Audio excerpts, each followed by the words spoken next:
All right, so picture this. You're in a bookstore, Mm-hmm. and you see a title that just grabs you, The Road Less Traveled. You're thinking, ooh, adventure, maybe a backpacking trip through Europe. Yeah, I can see that. But then plot twist. You open it up and bam, Mm. it's about psychology, spirituality, the meaning of life, the whole shebang. Uh-huh. Not exactly what you expect, right? And that's exactly what happened to a ton of people back in the day when M. Scott Peck's book became this surprise smash hit. Yeah, talk about word of mouth. I mean, it wasn't marketed as a self-help book or anything, but it just blew up. People were clearly craving that real talk about life's challenges, you know? Totally. And Peck, he doesn't sugarcoat anything. Yeah. His core idea is that life is a series of problems. Uh-huh.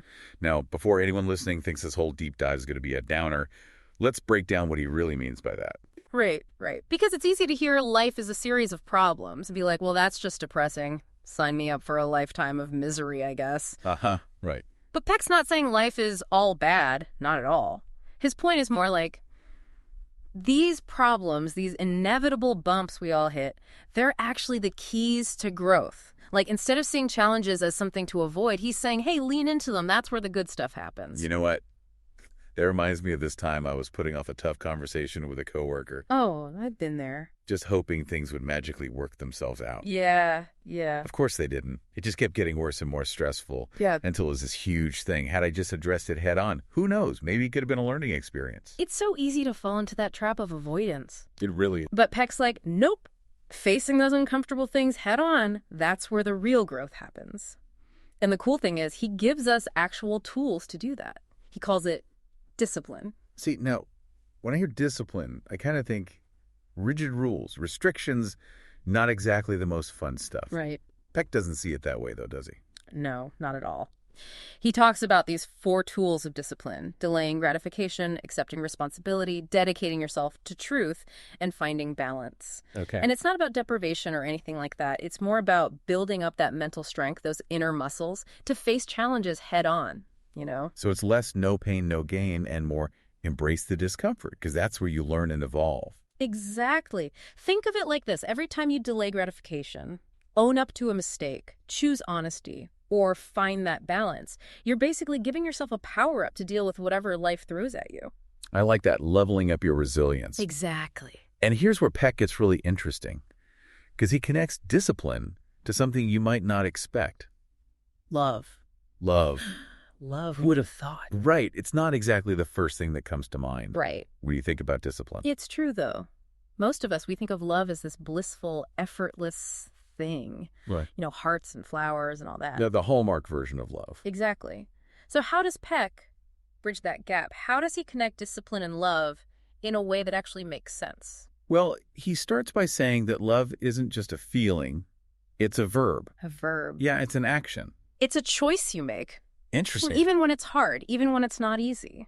Okay, so walk me through that. I mean, how do you go from discipline, the whole delayed gratification thing, to love? Okay, so think of it this way. Imagine someone who's totally devoted to their car. Okay. Like, they wash it every weekend. They're always polishing the chrome. They baby that thing, right? Right. That level of care, it's not just about enjoying a quick drive, right? Right. It's an act of love. Okay. It's love expressed through that consistent effort. So it's the actions behind it, not just the feeling. Exactly. And that's essentially what Peck is saying about love in all its forms, whether it's romantic love, love for your family, love for your work, whatever it is. But it takes work. It takes dedication. It takes discipline to nurture it. It's not always going to be fireworks and butterflies. Right. Sometimes it's about just showing up and doing the work, even when it's tough. So you're saying that love isn't always about those grand gestures or feeling those butterflies in your stomach. Exactly. It's more about the day-to-day, the consistency. Exactly. It's about showing up consistently, even when it's hard. So, how does that translate to setting boundaries with someone you care about? Because that's a tough one, right? Yeah, that's a perfect example. It can be so hard to do. Right. Setting boundaries can be tough because it often means having those difficult conversations, maybe even disappointing someone you care about. It's so much easier to just avoid it. Oh, yeah. It's way easier to just brush things under the rug. Right. But Peck would argue that those difficult conversations, those moments when you choose honesty over ease, those are acts of love. Because you're prioritizing the health of the relationship over that temporary comfort. It's about the long game. Exactly. You're playing the long game. That makes me think about that example Peck gives in the book, the woman who learns to drive stick shift. Oh, yeah. It seemed like such a random, specific example at first. It did. But I get it now. It's about pushing yourself out of your comfort zone. Yes. For the sake of growth, right? For the sake of the relationship. Yes, exactly. It's so easy to stay stuck in those comfort zones, especially in relationships. Oh, absolutely. But Peck is challenging us to consider, what if stepping outside those familiar patterns, even if it's uncomfortable, what if that's the most loving thing we can do? I like that. Both for ourselves and for the people we care about. Yeah, it's about pushing each other to grow. This is making me rethink that whole idea of love as being totally dependent on someone. Right. The whole I can't live without you thing. Yeah. Which, now that we're talking about it, sounds a little unhealthy, doesn't it? Yeah, and Peck would totally agree with you there. Really? Oh, yeah, he's very clear about that. Okay. He makes a clear distinction between genuine love, that healthy, vibrant kind of love, and unhealthy attachment, which is what we often see romanticized in movies and books.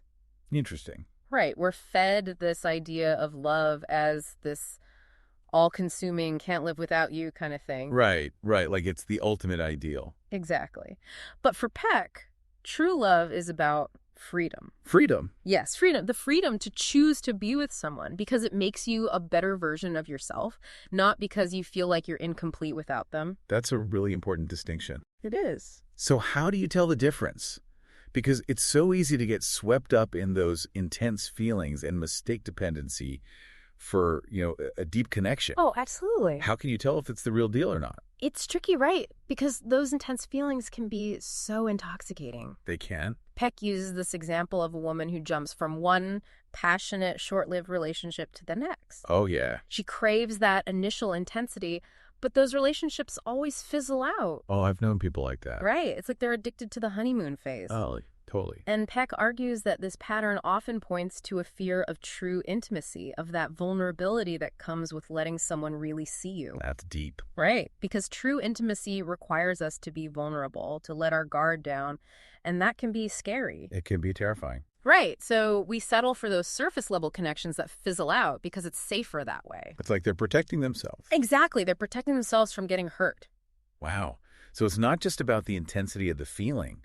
It's about the quality of the connection. Yeah. And the ability to maintain a sense of self within that connection. Exactly. You said it perfectly.